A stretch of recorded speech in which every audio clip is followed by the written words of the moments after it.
Good morning, everybody. Thank you ever so much for joining on the call today. Some of you may know me. I am Amy Lovell of British Marine. I am the Association Manager for the Boat Retailers and Brokers Association. So this morning we are having a session presented by Chris Ibbotson of ABYA, the chairman there, ABYA, and Dominic Smulders of BRBA Marine Sales, who holds position on committee of the Boat Retailers and Brokers Association. We are just at 1 minute past 10, so I will ask the guys to kick off for us, please. Good morning. Right, first things first, I was sharing my screen, obviously, with Amy and Dom. Is anybody else seeing my shared screen, or do I need to stop and restart? We can still see it. I see Emma is nodding. Everybody can see the sale and purchase agreement. Yay, that's a good start. Right, well, I'll do my quick introduction because I know I can see a few familiar faces, but obviously a large number of you guys are from BRBA.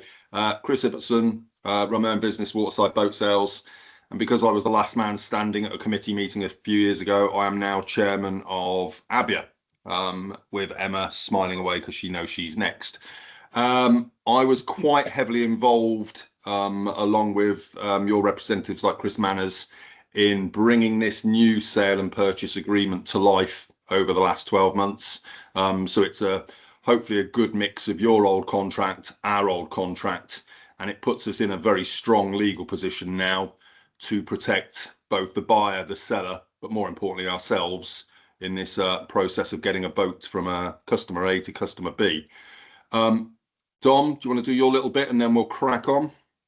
Yeah, I think that the most important takeaway for me is that people need to understand this is a template. So, for instance, the duration of sea trial, etc., things can be changed, and it's very important that it's not just filled in with the customer details and people consider that's their job done. It's very important to go through the whole contract. Certain things, for instance, in the previous contract, it had about sea trials where, based on the Thames, we changed it to river trial. So I know now it's on water trial, but it's just going through each part of it and ensuring that it fits, one, with your particular sale and purchase, and two, with your general business and location. Chris, can I trouble you just to zoom in a tad for those viewing on a smaller screen? That'll do nicely. A little bit more. Oh, here we go. Now you're getting me to do all the techie stuff. Perfect. That will do nicely. Thank you. Better? Right. Okay. Let's see if I can get you guys all back so I can see people and the agreement. So this agreement was rolled out at the beginning of the year. Joint agreement between ourselves and BRBA. I say ourselves, sorry if I refer to ourselves, it's usually ABYA that I'm referring to. But this contract has been compiled with the LA Marine. So it's as watertight as any contract can be. If you've ever sold a boat to a solicitor, they'll always tell you they'll sign anything because they know that a contract's only as good as the solicitor that reads it. But as Dom said, this is a templated document. It gives us and the buyer and the seller all of the information we need to ensure a successful sale of a boat. If it's completed in its entirety, it's signed, it's dated, and everybody sticks to the dates within that contract, you shouldn't ever have a problem selling a boat. And at the point that a problem does present itself, you should always be able to refer back to this contract to sort of set your starting point for any conflict. I mean, I get to deal with all the issues presented to the ABYA brokers by their buyers, by their sellers. We always refer back to this document, and as long as it's been completed properly, as an advisor to the buyer or the seller, I can just refer to point 14, point 16 and say, this is the stage of the contract we're at. This is what you need to do next. I'll throw in a few sort of examples of things as we go through this where I've dealt with issues and how we've overcome it on the basis of the contract. I presume everybody's using this. First things first, you're probably aware you can drop your logo into the top here. In this instance, I can go File Logo, So I don't know, let's put that image in there for a start. There you go. So if you want to drop your company logos in here, that's as simple as doing that. Ever so simple. Let's work our way through this contract. Boat name, as simple as it sounds. And you should all find that if you're using the Word document, you've got the access to type in here. If you email it to somebody, they can type it in there. So again, hopefully nice and usable. Description, make, model, and length. It's as simple as it sounds. You should have an awful lot of this information already on your file if you filled in your listing form correctly. So sea line S28, 10.3 meters. Craft hull ID number. Obviously, that's important for later making sure that you've done your checks. Is the hull number that you're putting in there something you've made up, something you've seen on the back of the boat, the information provided on a builder certificate or a VAT invoice? Again, it's important as brokers to make sure that you've cross-referenced that. Don't just assume that the VAT invoice you've been given or the builder certificate you've been given with a hull number on there is what actually matches on the boat. We try and encourage all of our guys when they're listing a boat to actually take a photograph of the hull ID so that you can cross-reference that. But it's self-explanatory. That's where your hull number goes in, and same with your engines. You might well find that the engine numbers on the original warranty cards don't match those that are on the boat. As long as you're putting the information in that's correct for the boat as you're selling it, that's the important bit. Flag, registration, port, number. Again, pretty simple. What you'll see a lot of our brokers doing, they'll go SSR 1, 2, 3, 4, 5, but quite often will then go expired 2022 or 2022, something along those lines. Again, it's cross-referencing that information with the boat that you've got. It could be part one. Again, it's making sure that you're putting enough information in there for your buyer and your seller to make sure that we know that the boat that we're marketing and selling is the boat that we're referencing. Wear line sounds daft, but is it ashore, is it afloat, and where it is? It might change slightly later on when we start talking about where handover is going to take place. Purchase price, again, pounds, shillings, pence, euros, shekels, whatever it happens to be, but again, as long as it's documented. Now, Section 7 has changed a little bit in the past 12 months. We've expanded this mainly because of all the issues we were having with Brexit. So as you can see, there are essentially 4 declarations there. Are we selling this boat as a VAT paid or an unpaid boat? And you select your appropriate thing. If you've selected one, then you'll be asked to explain why. So if we said that the UK vessel is VAT paid, where was it? Was it UK or Europe? Again, you'll have your documentation that you'll be using to evidence that. And if it's in a third party location, then you can put that in there. Where was it originally paid? Now, again, this ties into the Brexit issue. You might have an original UK VAT invoice, but the boat has subsequently acquired European VAT status by virtue of the fact that it was in Europe on the 31st of December 2020. So as long as you are putting the information in there so that the buyer has the full knowledge of the VAT status of the boat, you're basically covering your backside. And whilst I say this contract is designed to protect the buyer and the seller when we get on to pages 2 onwards, what we're also doing is setting out our stall to make sure that the buyer can't turn around to us and say at the end of this process, I've just bought a boat, but you haven't given me the correct paperwork. If we've documented it all in here, there shouldn't ever be recourse for that customer to come back to the broker and question the paperwork. Any questions on VAT whilst we're here and the paperwork? I mean, I'm not going to teach you all from basics as to what constitutes VAT evidence. A letter from Granny doesn't, but a letter from Lorna at HMRC in Portsmouth probably does.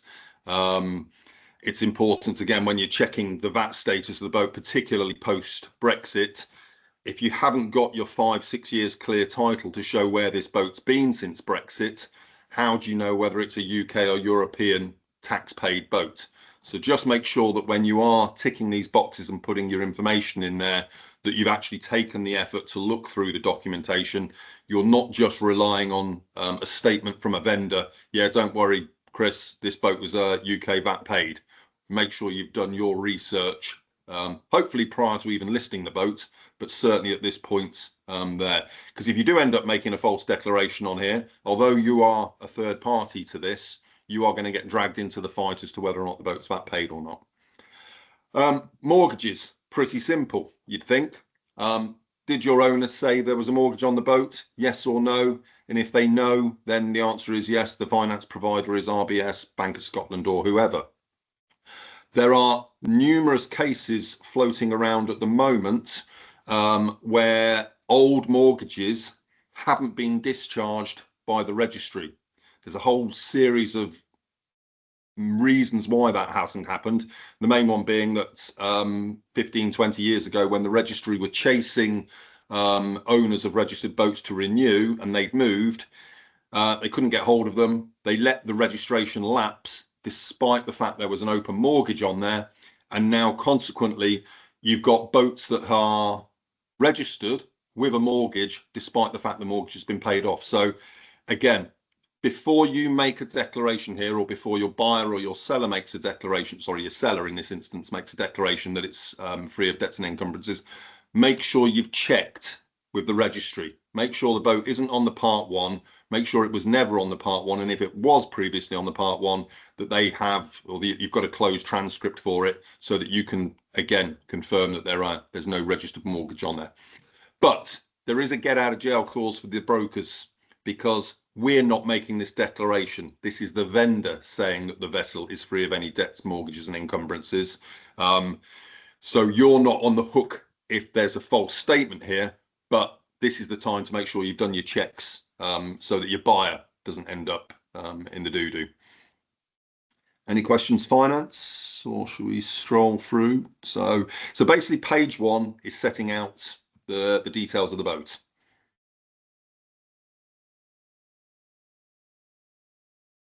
Page 2, we're into the very simple bits, deposits, little things. I know most of us will take 10%, but if you're selling a really little boat, and I've got a few on my books, I always make sure that my deposit covers my brokerage fee should it go wrong.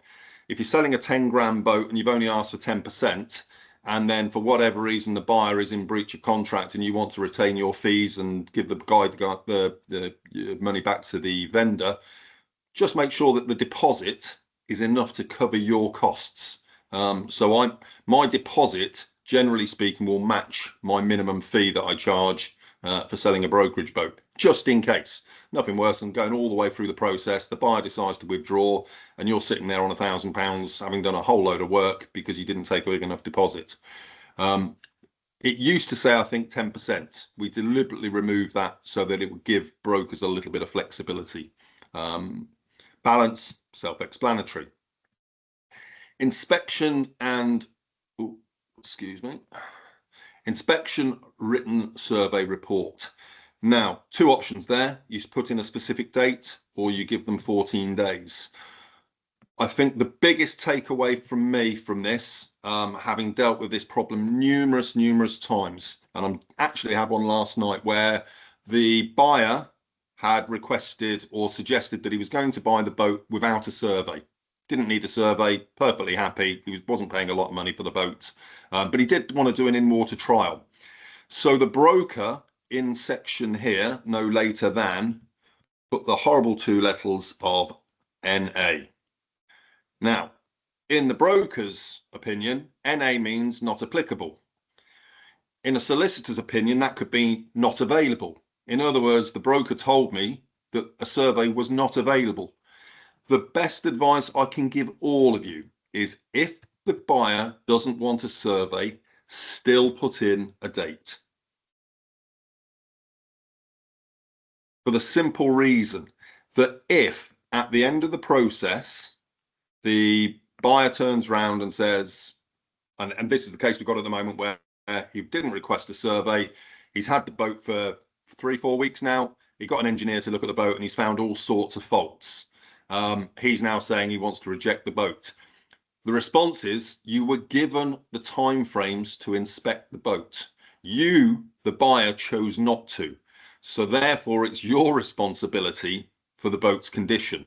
if you've put the words NA or not applicable or not requested in there, there is a legal argument that could say, whose discretion was that? Was that the broker suggesting that there wasn't a survey, or is it the buyer? So just be very careful with that one. My advice is always put dates in there. Doesn't matter how long or how short they are, but if they're in there, it will always fall back on the buyer to prove why they didn't have a survey. Does that make sense? Any questions on that one? So Sarah, we put buyer has declined survey. Now, what I would suggest is still do that, because if you put buyer request not survey, so what I would do is I would put the dates in there. I'm going to scroll forward a little bit to something down here called Annex 3. Where are we? Sorry, gone too far. Additional conditions. Annex 1, Annex 2, Annex 3. If you were to type in Annex 3, and then at the end of the agreement,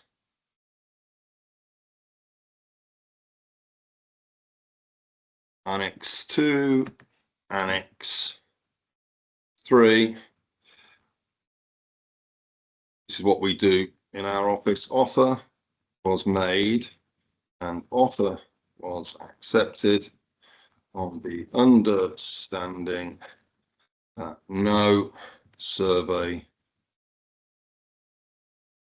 was requested. It's not a guarantee, but what that will do is you've still, in the top section, allowed time for the buyer to have a survey. But you've annexed it by saying, or caveated it by saying, that the offer was made and the offer was accepted on the understanding that no survey was requested.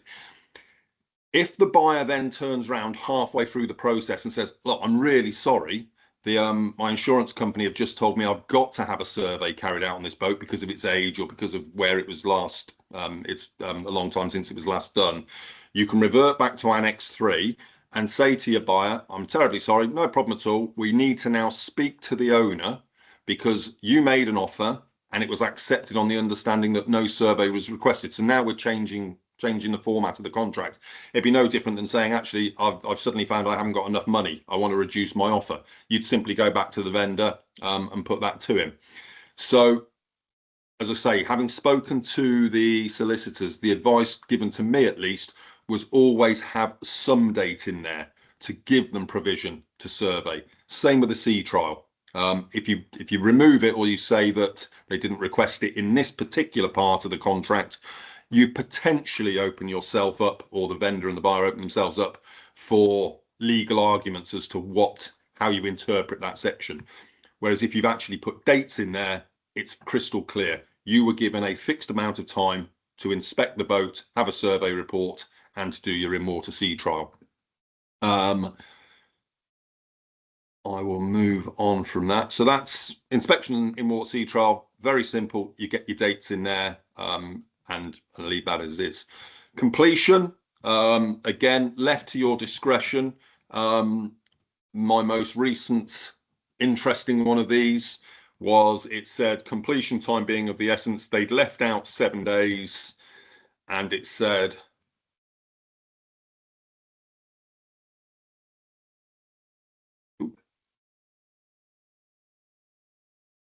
let me fix it in for some reason. Basically, it said on completion of the sale of the house.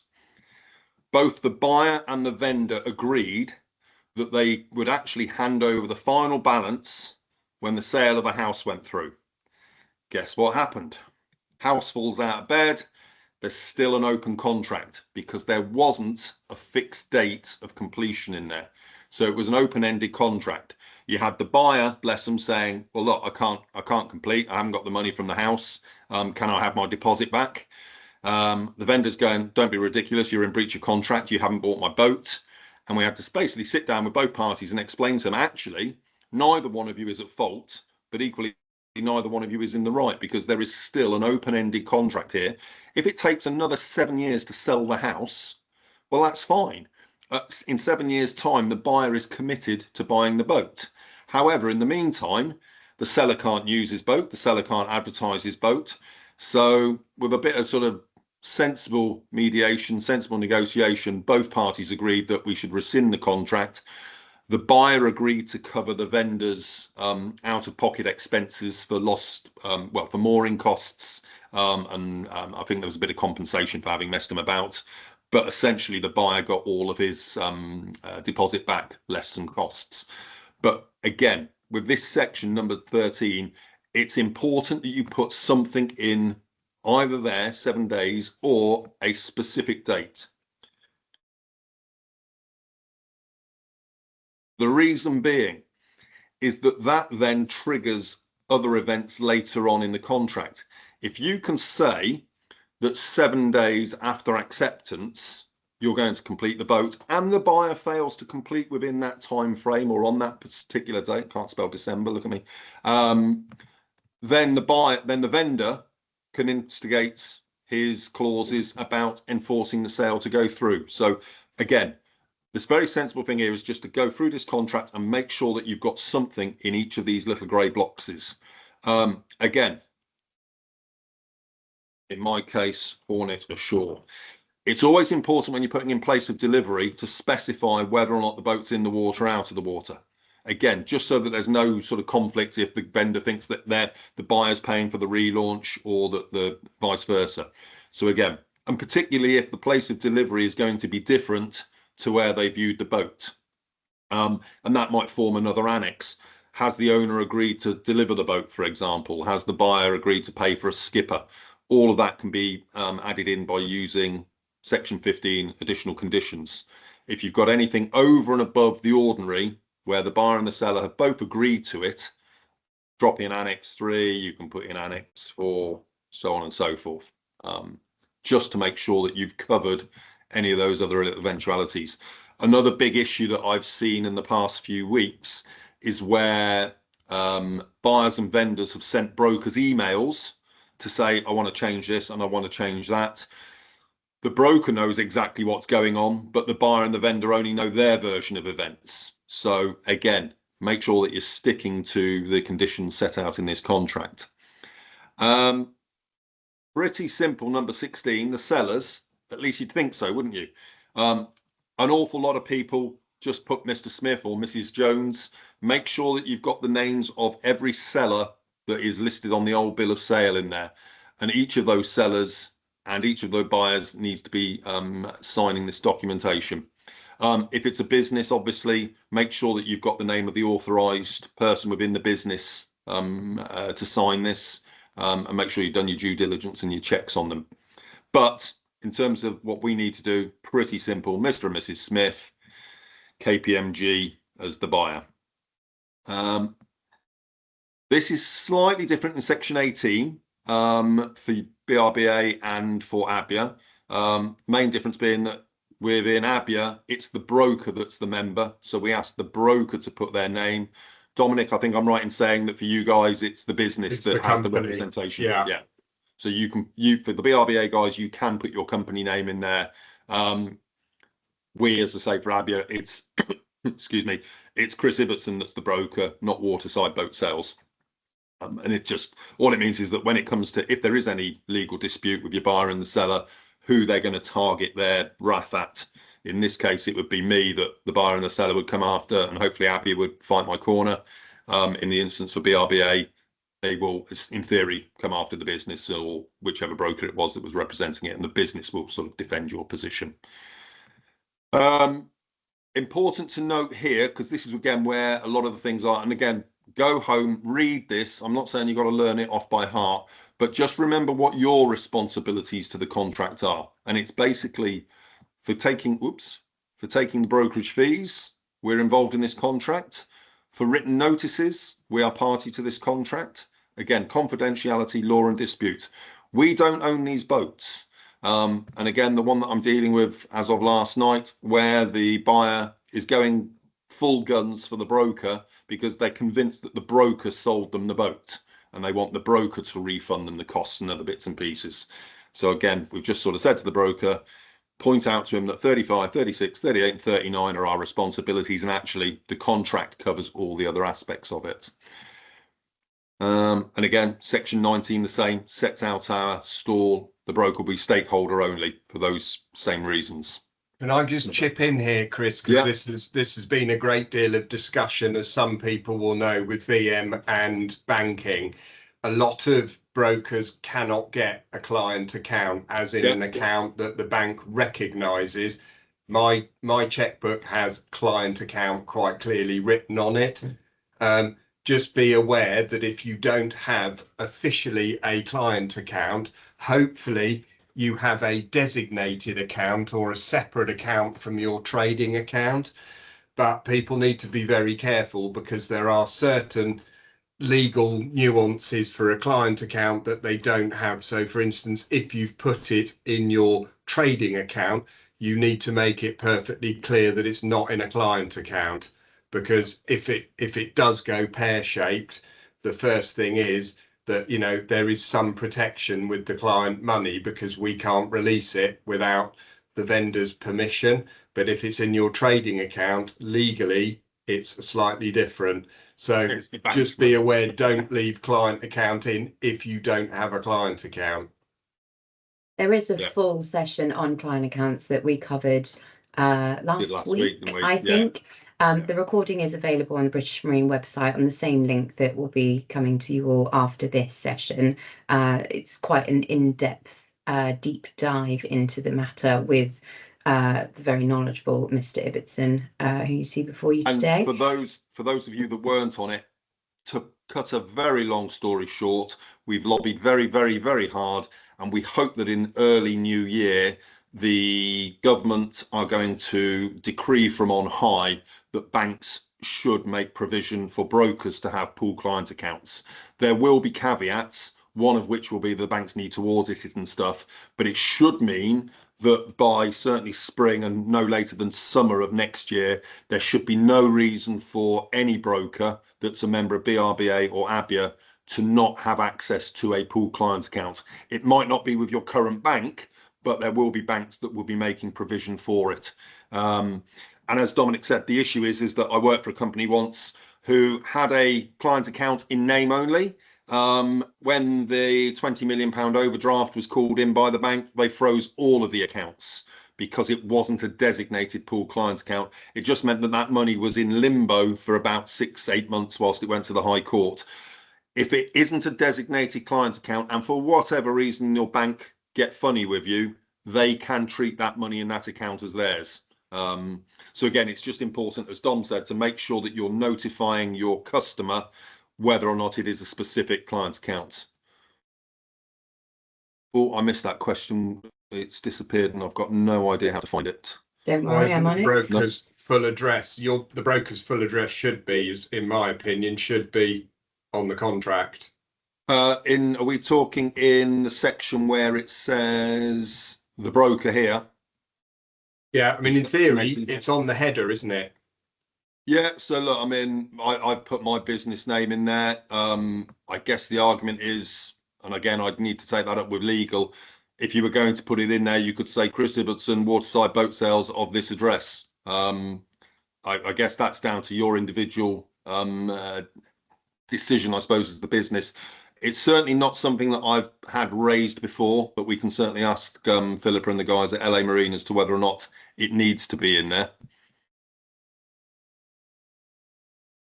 My view would be, as long as you've obviously identified yourself. So for instance, if you do work for Ancaster and there are multiple offices, they need to just identify which office they're dealing with rather than it just says Ancaster. Yeah. In most cases where there's a singular office, I think it would be deemed they know where the address is because they're dealing with you. Yeah, and I guess that's slightly different for our two associations, because on the ABYA website, you put my name in and it pings up wherever I happen to be, and my address and so on and so forth. So yeah, I guess that's the slight nuance between the way the two organisations are set up. Where did we get to? We were talking about, 19. So again, it's just explaining about where we get dragged into it. Section 20, date of this agreement. I always just put the date that I send this out to them as the starting point. You can put whatever date you want to put in there, but it does specify there that the contract only kicks in excuse me, the deposit, sorry, it all needs to be signed within 4 banking days for this to then kick in. If somebody fails to sign within that 4 days, you can argue that the contract's been rescinded. But again, I quite often see it where the broker has sent this out, they've signed it, the buyer signed it, the vendor signed it. Nobody's actually got round to putting a date in there. And of course, that then presents you difficulties in enforcing the contract, because everyone's saying, well, when did it start? When did the 2 weeks to allow me to have a survey start? When did the 2 weeks or the 7 days from completion officially start? Again, it's just a case of making sure that if we put information in there, we can then revert back to this contract to say, as of this point in time, part 4, part 5, part 27 of the contract kicks in. The reason I put the date in there is I don't want to be reliant on my buyer or my seller putting it in there, and I can send it out. I guess it also depends on how you send these out. Most of our lot tend to use things like DocuSign or Adobe for getting electronic signatures. I know we still with a lot of old people, and I've just had one recently where they couldn't press the buttons quickly enough and they timed out and were getting super stressed. So we posted it out to them, but I still put that date on there from the date I posted it rather than the date I received it. Just again, to keep the process moving. If you rely on contracts coming back, it might be 2 weeks before the contract kicks in. And then again, you've got disgruntled vendors because they're saying, well, hang on a minute, I accepted an offer 2 weeks ago and I'm still paying storage on this thing. I'm not going to go into too much detail on each of the separate sections other than to say to read them and to get an understanding of it. So look, 21, agreement to sell and buy. That's basically saying you've got a willing buyer, you've got a willing seller. Warranties is important. Do you understand what warranties are being offered for sale with this particular boat that you're selling? Obviously, if it's a brokerage boat, we should all know there are no warranties, unless somebody's ticked the box here which says that the boat is being sold as part of the business. If you've got a stock boat, then there will be warranties. And again, the problem I was dealing with last night was the fact that having bought the boat, the guy's found some issues. He believes that the broker is responsible for fixing those issues. Well, as it quite clearly states in this section, there are no warranties with a second-hand boat. Explaining that to the buyer is a whole different matter, but we can revert back to section 22 to tell this guy that, look, yes, I understand you've got some concerns with the boats, you've got some issues that have been highlighted after your purchase, but can I refer you back to section 22, which says there are no warranties? As long as you tick the correct box. As long as you've ticked the box, yeah. This is absolutely critical, because as soon as it is being sold in the course of a business, of course, as we all know, it comes under the Sale of Goods Act. Yeah. So, yeah, I mean, and again, if we treat this as straightforward brokerage, it's simple. But again, if it's a stock boat, then yes. This first question I asked the broker was, is it a stock boat or is it a brokerage boat? It's a brokerage boat, well, fine, 22 kicks in. Had it been a stock boat, whether he likes it or not, he'd probably be on the hook for £3,000 worth of repairs. Deposits and balance, again, all pretty simple, within 4 working days. Again, it does state there 10% of the purchase price unless otherwise stated. So reverting back to what I was saying about making sure you've got enough to cover your minimum fees. And again, it's all pretty self-explanatory. If a deposit hasn't been received within 40 days, this agreement shall be cancelled. Now, it might be that you're, I keep doing that. It might be that your buyer has gone on holiday for a few days, and as a result of which the deposit hasn't arrived in the account. It's unlikely that your vendor is going to turn around and say, right, I want to rescind it. But if there was another customer offering more money and the deposit hadn't been received, you could revert back to this and tell to the buyer, look, pull your finger out, get this deposit in because I've got somebody else chomping at the bit. And if you don't pay within 4 banking days, then the vendor reserves the right to sell it to somebody else. So there's lots of things within this contract that give the buyer and the seller key points to either withdraw their interest or to force the hand of the other person. Payments, again, I won't go into too much about that, but it basically talks about electronic payments, credit cards, cleared funds, essentially. Again, hopefully nobody's handling cash. Certainly shouldn't be. I had one the other day. A broker took a deposit on a credit card. 6 months ago, this was. The buyer has got some issues with the boat. 6 months later, he's now charging back or trying to get a charge reclaim on his credit card for the £2,000 deposit that he paid. Now, that could end up costing the broker. They've written to the bank to explain, no, that was a deposit. But because it didn't go directly into a client account and because it wasn't a bank transfer, they may well end up losing £2,000 because they took a payment on credit card. So just a little heads up there and a warning. Forgive me, I'm jumping around a little bit. Payments, there we go. But just make sure you get your deposit. Hopefully it goes into a client account. Make sure you've done your due diligence and your KYC on the people paying the deposit. I'll cover that very quickly. The deposit needs to come from one of your buyers, and you need to have done your KYC. I've got one this week where I did my KYC on the young lad buying a boat, and the deposit came in from his mum. So I've now had to do my KYC on his mum because it's her money.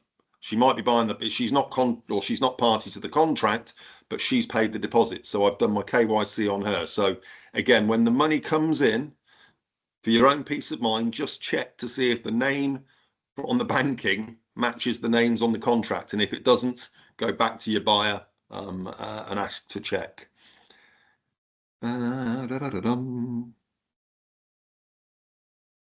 Sorry, guys, I think it's each time I press my button, it jumps up a page.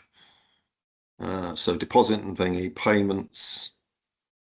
Inventory next. Yeah, inventory. Broker sales particulars, including a general list of all the gear, any additional items. The one thing I would say to this is, at the point you've listed your boat, have you all asked your vendors to sign off and say the specification that is online is to my satisfaction?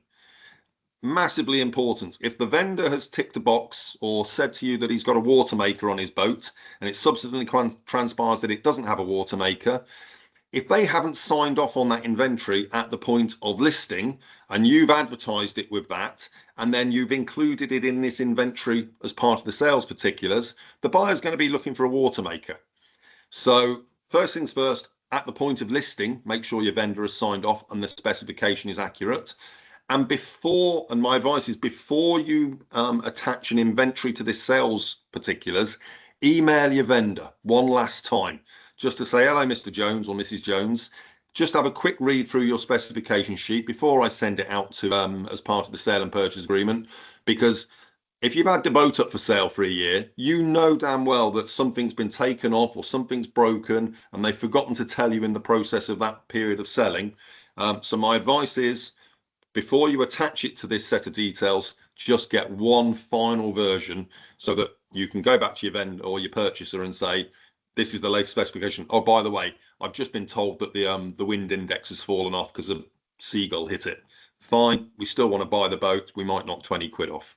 It does say there are any additional items or changes as agreed between the parties. So again, it might be that the dinghy and life raft that were by separate negotiation are now included.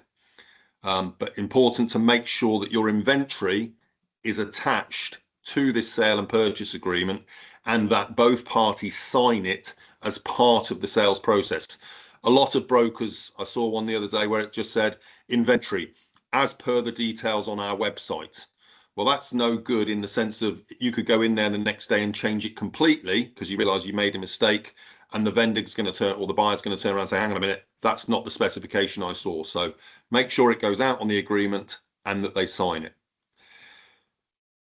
I think, Dom, this is where you may need to step in a little bit because I would argue there's been significantly more changes to your version of the survey than to ours.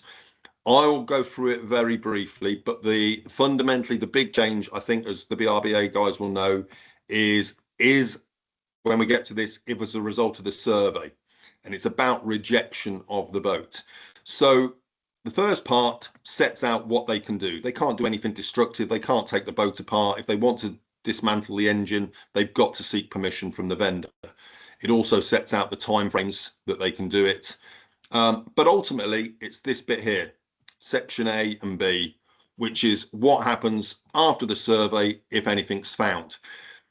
I'll read it verbatim and then you can all come back at me. The buyer's surveyor considers the vessel. So if as a result of the survey, the buyer's surveyor considers the vessel to be defective and therefore the buyer does not wish to proceed with the purchase, the buyer shall give written notice of their rejection of the vessel to the broker within 7 days, completion of the survey. Such notice to be accompanied by an entire copy of the buyer's written survey report. So what that's basically saying is they've got to actually have a proper survey done.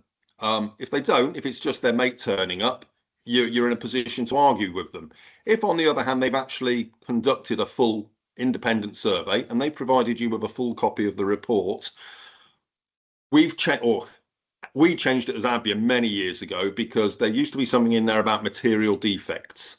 And the buyer would turn around and say, the seacock on this boat doesn't work. I consider that to be a material defect. The owner of the £500,000 yacht would say it's a £250 repair for one seacock on a £250,000 boat. It isn't a material defect. They would bang heads. It would get held up in litigation whilst everybody argued it. The decision was made a few years ago that if you remove that, because there is no legal definition for what a material defect is on a boat, and therefore it resulted in arguments. Easier, simpler to just say if the buyer wants to withdraw from the purchase of this boat for one seacock on a £250,000 boat, let's let them. But the compensation is they have to provide an entire copy of that report to the vendor and to the broker so that we can look at it and assess what the issues were with the boat. I know that met with a little bit of resistance from your side, didn't it, Dom? It did, yeah. I mean, any of you who've done this long enough will know that probably 10 years ago, when we did a contract revision, when British Marine, we introduced what we called the 5% rule. So if the defects amounted to less than 5% of the value of the boat, the buyer couldn't pull out. That could be changed again. So if it was a very old, cheap boat, it could be changed, for argument's sake, to 15%. On a number of occasions when it was challenged, we were told, we as in British Marine members, it wouldn't stand up in court. I think we all know this year, selling boats has been very easy. Getting a buyer to proceed with it after a survey has been incredibly difficult. I think the key here, the old contract did not have the entire copy of the survey. We've, I'm sure, all had the same issue. They basically précis down the survey, they cherry pick the particular sentence out of a paragraph that they want and they use it to renegotiate, which is not fair on the vendor potentially. So we have been insisting and we've had a lot of trouble. So the positive of this is getting the entire copy because it puts that issue in perspective. Nobody is happy about doing their job up to the end of a survey and it falls through and you've got to start again. And as we all know, there is then an issue with another purchaser who wants to know why that it fell through after survey. So I think having a copy of the survey that in theory the vendor is allowed to show a prospective purchaser to hopefully put their mind at rest. But yes, it's very contentious, always has been, always will be. But it's very difficult. You'd be a very, very brave vendor to go to court and hold someone to contract after a survey. Yeah. The issue has always been, even if you say 5% or 10% material defect, you've still got to, A, legally define what a material defect is. Is osmosis a material defect? Does it stop you using the boat? No. Does a propeller that's about to fall off because 150 nut that holds it in place constitute a material defect? Answer, probably yes. But you've got to have a solicitor to tell you which one is or isn't a material defect. Then the other problem is when you talk about percentages, who comes up with the value for the repair? Because clearly the buyer is going to, don't take this the wrong way, for those on the south coast, if I've got a GRP repair that I need on a boat, I'm going straight down to Osmotech as the buyer, and I'm going to get a quote for X amount of pounds. Whereas the vendor's going to turn around to Dave, the man in the van, and get a GRP quote, and it's going to be a tenth of the price. So again, you're arguing over stuff that you've clearly got a buyer that wants to withdraw from the sale, and they're going to fight and fight and fight to get out of it. You're going to have a vendor fighting to keep the sale on track. And all the time that you're fighting, it's taking up your time. The boat can't be sold to anybody else. Just let the buyer go. Take a full copy of that report and use that to your benefit and the vendor's benefit moving forwards. Sorry, Emma, it popped up again and I wasn't quick enough to read it. Emma says, we find it so much easier to give the deposit back for any reason. It's not worth the fight and the argument. Yeah, no, I would wholeheartedly support that. The only thing I'd say on that, of course, is you must get the vendor's permission because it isn't our deposit. We have had a couple of vendors who refused to return the deposit. That is again then another problem, and this again is having the entire copy of the survey that you can send to the vendor. In a lot of cases there is or is not a good reason, but obviously the difficulty comes, you've got to get the vendor to agree because we're holding it as stakeholder legally. There have been a number of cases where a broker has returned a deposit. The vendor has then gone after the broker saying, I didn't give you permission to return it because I think the survey is fine. So it's just being exception.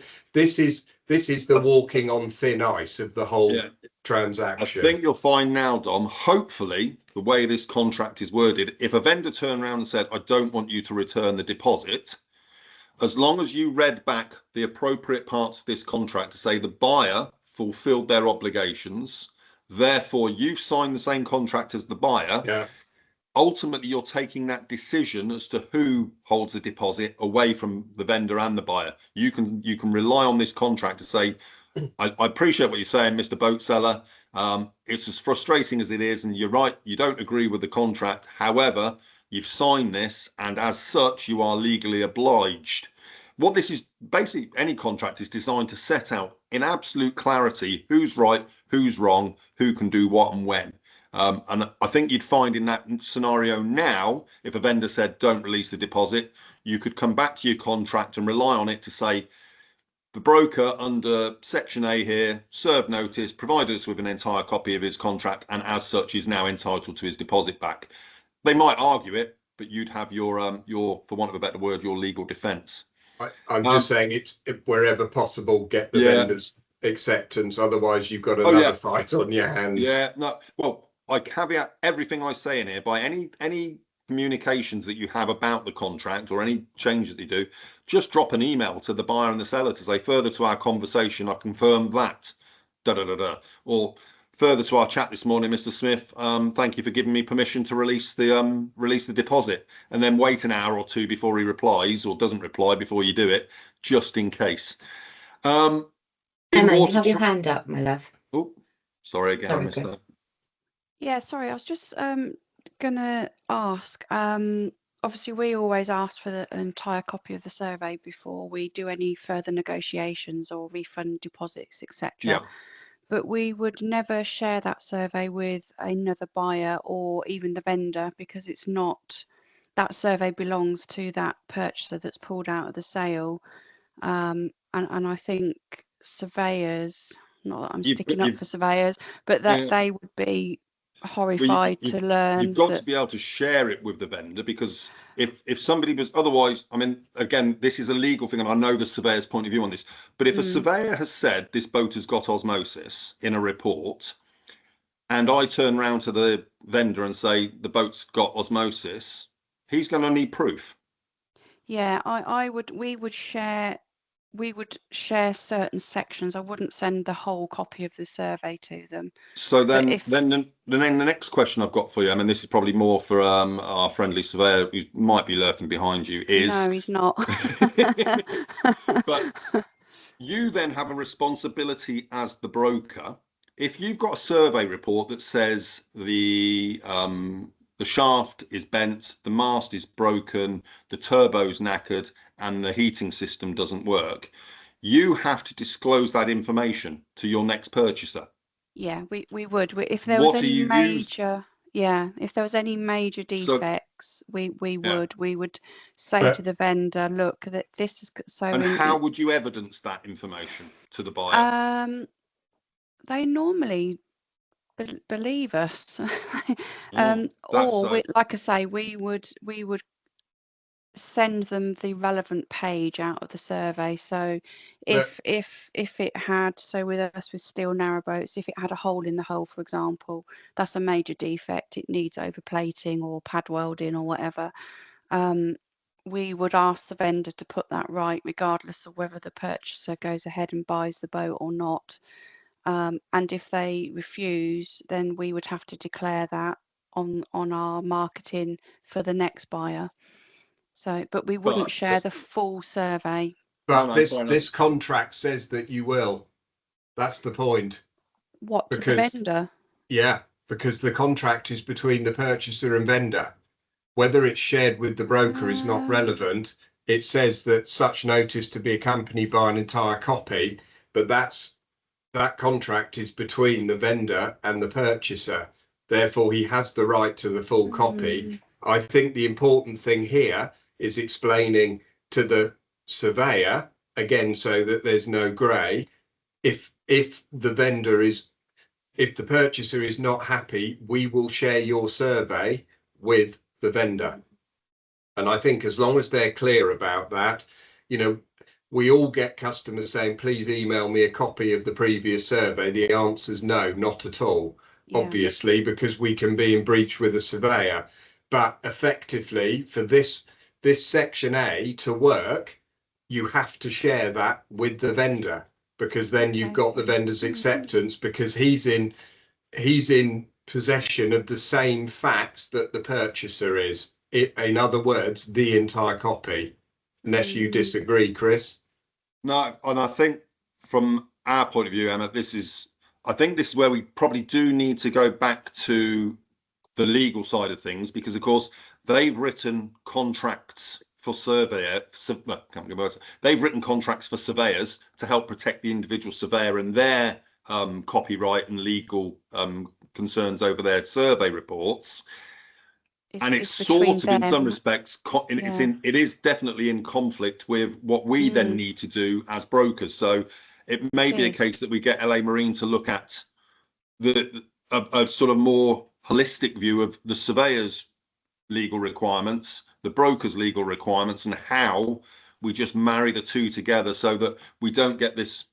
I get it why the surveyor would say, look, I don't want you sharing this survey with every Tom, Dick and Harry that walks in to look at a boat. But the vendor certainly needs to be able to see the survey, because the vendor needs to be given the opportunity to put right the issues that the surveyor has highlighted. And whether that's showing them the full survey or a part of the survey, it's a very grey area, isn't it? Because the surveyors have a contract with their client, which is our purchaser, and they're so I guess we need to ask the legal team which one trumps, which one holds the most sort of legal weight in terms of ensuring things are done. Look, I'm conscious of time, so I'm going to blitz. In water trial, make sure you fill in this little box here. 1 hour for me in Gosport isn't an issue. I can get out and around the forts 2 or 3 times and get back in. If I'm at Port Solent, that needs to be 2 hours. It's at your discretion. But make sure you put something in there. We've asked them now, and this is where it's changed slightly. They need to give us notification in writing within 2 days of that sea trial before they, if they wish to reject it. This is a bit of a tip rather than anything else. If you're earlier on, we had dates for survey, dates for sea trial. If those two combine and the buyer decides to have his survey on Monday and you've given him 7 days to reject it, and on the 7th day he has his sea trial, then the sea trial could be rejected within 24 hours. There's no provision, although we're talking about putting it in here, is in the next revision in the early years. If you reject the boats on the grounds of the in-water trial, and that happens after the survey, you still need to surrender your survey. What we've had a couple of times is a survey's taken place, there's been a whole load of issues on the survey. They haven't rejected it on the grounds of the survey. They've had their in-water trial. They've rejected the boat on the basis of the in-water trial. They've just said it's too fast, it's too slow, it's too tippy. But they then, because they've rejected it on the grounds of the in-water trial, they're not required at this stage to surrender their survey. So we're going to make sure that that's incorporated in the next rollout of this. So I try to make sure that my in-water trial and survey have two different acceptance points, so that I can still go back and say, right, are you rejecting on the grounds of the in-water trial? No, the in-water trial was perfectly acceptable. I'm rejecting on the grounds of the survey. So just be aware of that you might occasionally get a situation where you want to get a copy of the survey and the buyer's saying, no, survey's fine. I'm rejecting it because the boat was too fast or too slow or too whatever. Acceptance. This is the one bit that you need to probably come back to most. Going back to the situation I'm dealing with, regardless of everything that's gone before, if you can get acceptance of the boat, ideally, and I would say inevitably, without fail, get it in writing from the buyer that they've accepted the boat. Effectively, from that point onwards, all the issues on that boat are the responsibility of the new owner. So acceptance happens on a number of occasions. The obvious one being, I've accepted the survey, I've accepted the sea trial, I'd like to proceed. Or specific acceptance, I've chosen not to have a survey and a sea trial, but I've written to the broker to say I accept the boat.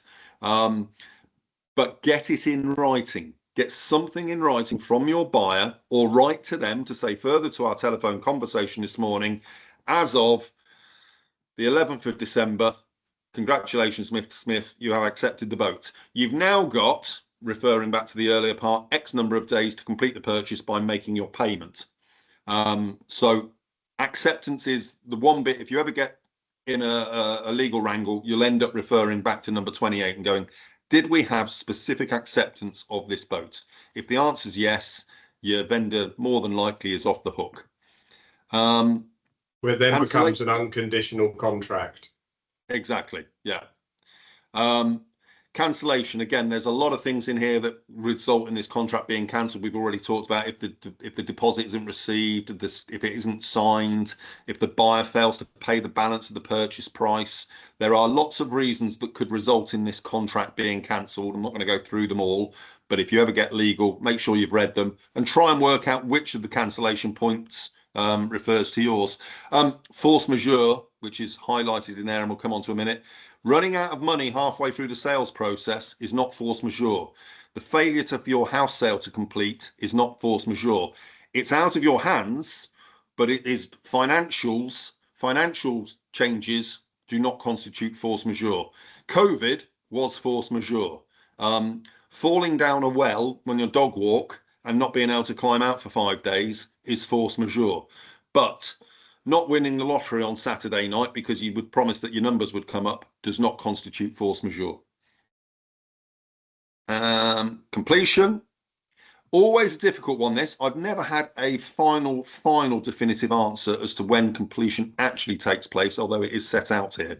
But what this is referring to is, at what point do things kick in? So you've set a completion date. You've said 7 days after the survey sea trial, or on December the 24th, because you want to hand over the boat on Christmas Eve. There is a completion date. And what the contract is basically saying is everything is put in place to reach that destination. And on that point in time, completion is considered. Now, your buyer could argue that he completed the purchase of the boat when he paid his full and final balance. The vendor will argue that completion didn't happen until he actually received his final payment. The simple advice is try and do everything on the same day, or within a sort of a 24-hour period. If your buyer is transferring all of his funds on Thursday, look to complete on Friday. The buyer should be advised to insure the boat, even if he hasn't got the transfer of the bill of sale until then. My view has always been, I consider completion of the sale, from my own point of view, the day I give and date the bill of sale. Even if I'm not physically with the buyer, if I've dated it because they've given me permission to release the funds, I consider that to be the point of completion. I think most of the other stuff that we're going to blast through is all standard stuff that was there before. Risk and insurance. Your vendor doesn't cancel his insurance until he's been paid, but I advise the buyers to try and get their insurance in place for the day they make their final payment or for the day that they intend to come and pick the boat up. Force majeure, we've just talked about, it covers acts of God and weather, not running out of cash. Default to the buyer, if the buyer fundamentally fails to complete the purchase 7 days after the survey or on that specific time frame, the money isn't automatically lost. The contract isn't automatically rescinded. What you need to do, I advise my brokers, day 6 after the survey, write to the buyer and say that, look, if we don't hear from you, you're accepting the boat, and then you've got 7 days to complete the purchase.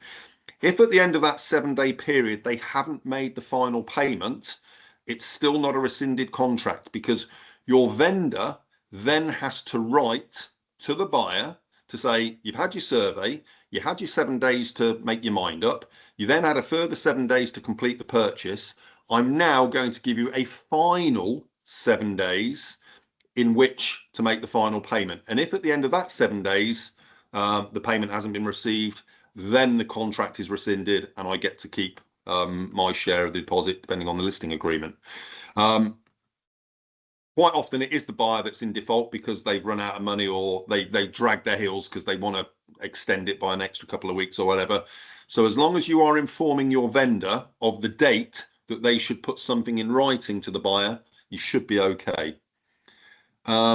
Default to the seller doesn't happen very often because fundamentally they are in for costs. If the seller just decides to withdraw from the transaction halfway through, they're going to refund the buyer his costs. They're going to pay costs to the broker. So if you're on a 6 or 8% commission, you're going to get your money. They're then going to have to refund the buyer his survey costs and any flight costs or hotel costs or anything.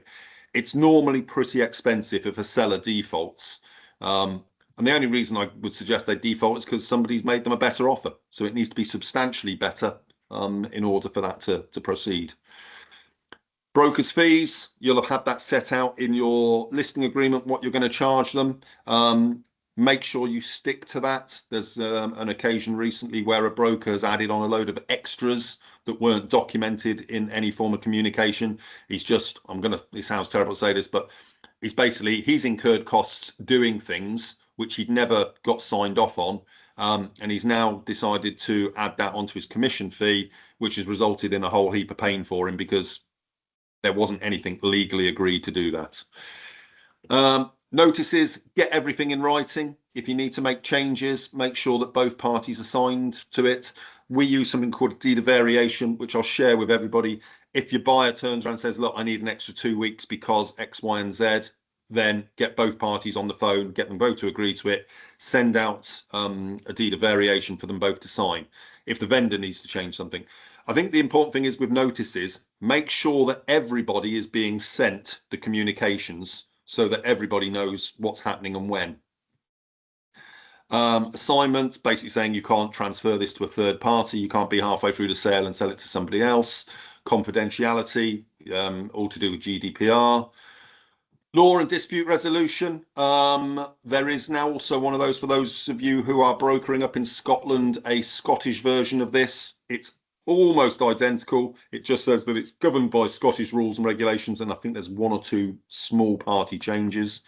But if you are up in Scotland, speak to BRBA and they will make that available for you. Third party's entire agreement. This is it's the sort of legalese bees. It will kick in when there's disputes. Construction is just talking about this actual contract, words being in the singular and not using him, her, and those type of things. Counterparts, if you have several parties that are involved in this, then everybody should be party to it and should have signed up to it. Due diligence, this is a big addition to it, and it's long and it's wordy because, like all bloody due diligence and KYC stuff, it has to be long and wordy. Basically, what the contract is giving you permission to do, whether they like it or not, is ask your vendor and your buyer to provide you with the information you need to do the appropriate due diligence on them, their business, and any party that is involved in this contract. But make sure you're doing that. This section, ever so simple, they sign where they need to sign, and make sure that you've signed it as well. This section here is going to be the bit I think is going to cause where we find most of the problems. So Annex 1, inventory. I always make sure that I attach this either as a hard copy if I'm posting it, or I attach it as part of the PDF to the DocuSign thing. Going back to what I was saying, is that listing agreement is part of this contract. You have agreed to sell a boat with a water maker on behalf of the vendor. The vendor has told you there's a water maker. If it subsequently transpires that there isn't a water maker, the vendor's on the hook. You can tell this happened to me a few years ago where, bless him, a chap had listed his boat with a water maker. Surveyor couldn't find it.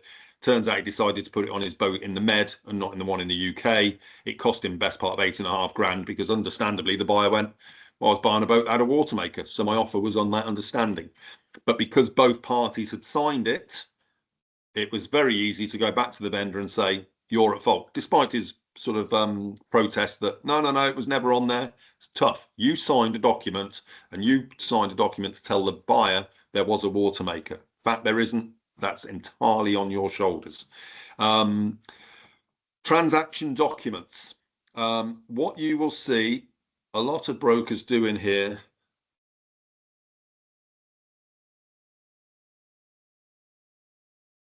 all previous title paperwork. The amount of times I see that on issues that buyers have thrown at us, and I have to go back to the broker and say, have you got 5 years clear title? Have you got evidence of VAT? Have you got evidence of RCD? My advice here, at the very least, would be to put something along the lines of,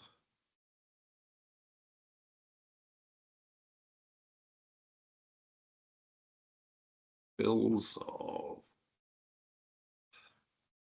back to 1986, evidence of VAT, HRC letter, evidence of RCD, plate in cockpit. Oh,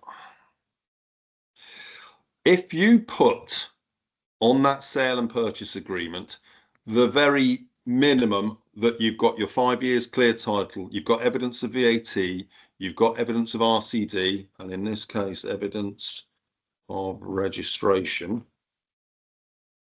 part 1. You are giving that buyer the information that they need to understand what they're buying. If the boat's got a water maker, it's listed under inventory. I had one many years ago. A customer turned around and said, you never provided me with a original VAT invoice. And I said, you're absolutely correct, I didn't, but neither did I ever make any reference to an original VAT invoice in any of the documentation. It wasn't on the inventory, it wasn't listed in the transaction documents. So whilst he was miffed, I at least had covered myself by saying it didn't form part and parcel of it. There is a thing earlier on about the VAT.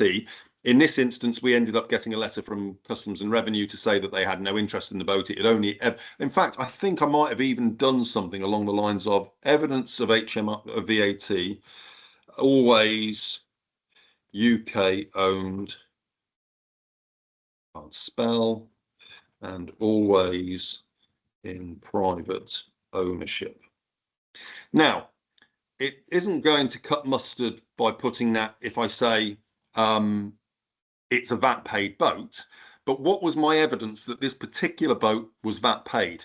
It's only ever been owned in the UK, and from the first owner all the way through to the last, it was in private ownership. So my evidence is the fact that a private individual can't reclaim VAT. So I'd done enough from my point of view to add evidence to this buyer that actually this boat would fall under the evidence of VAT status. But if you put that in there, at the very least, you will cover yourself in glory at the point in time that a buyer is saying, you didn't give me a this, you didn't give me a that. More importantly, again, when you're selling the boat in 5 years' time, when they pick up the phone and say, you didn't provide me with something, you can refer back to this and go, No, you're right. There wasn't an RCD certificate. The evidence of the RCD on this particular boat was the fact that there was a plate in the cockpit. So that would be my takeaway from this, is to make sure you fill in the transaction documents that you've got there. Banking details are at the bottom. Now, that's a very sort of, I say quick, must take an hour, blast through the sale and purchase agreement. The thing to remember on this, we have at the bottom of each page, initialed by the seller, initialed by the buyer. That's every seller, that's every buyer, and they should sign every page. If they haven't signed page 14, there's an argument that says they never saw it and they could get themselves out of that thing. So just make sure that if you've got 2 sellers, 3 sellers, 4 sellers, that each one of them is a party to this contract and they need to sign it. Dom, from my point of view, that sort of it covered. Anything that you think I've missed or that you want to reiterate to your guys? No, I think the takeaway from this is just make sure your purchaser, your vendor, and now the surveyor are fully aware of the deal. I think one of the most important things nowadays is to talk to a purchaser and try and manage his expectations before a survey. The amount of times we've not had a problem because we've mentioned, for instance, yes, look, it's 30 years old. He will find some osmosis on it. It's to what degree he has. That's what you've got to take his advice on, etc., etc. One of the biggest problems, as I say, is managing both the expectations and just ensuring, as you said, if you have a phone call, back it up with an email. And just make sure everybody, you cannot have any grey area when you have 2 different parties. Yeah. As I say, from my point of view, if you've filled in each one of those little grey boxes and you've got time frames and dates in there, you've always got a point that you can rewind to. It kicks off because the money hasn't arrived yet. Fine. Well, as of day 14, we should have had the balance of funds. We haven't. Right.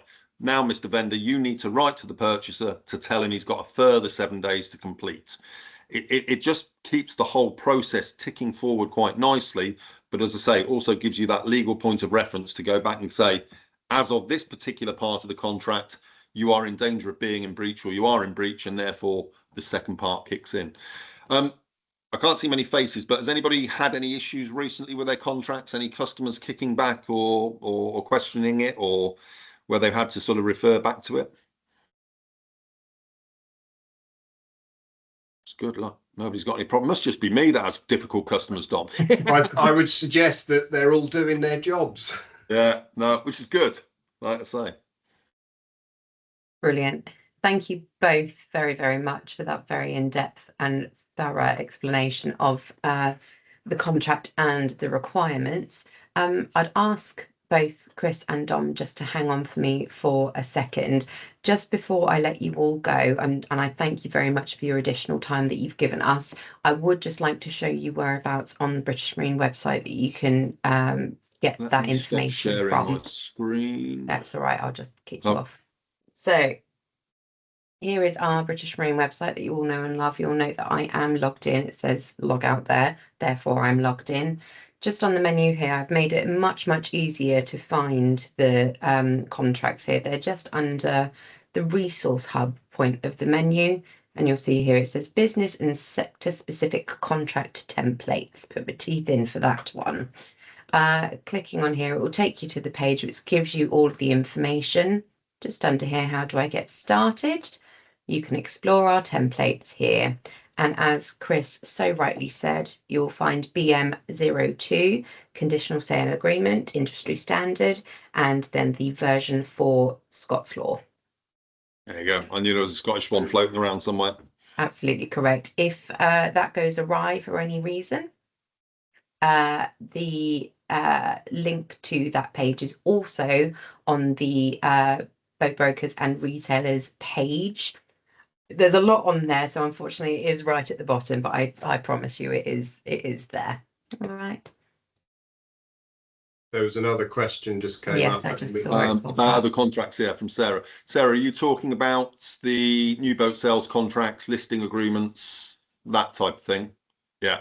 I can't remember where we're at with the working group in terms of the new boat contracts, because the majority of this is where the two sort of businesses sort of differ slightly. British Marine fundamentally is new boat sales people doing brokerage. ABYA tends to be brokers doing new boat sales.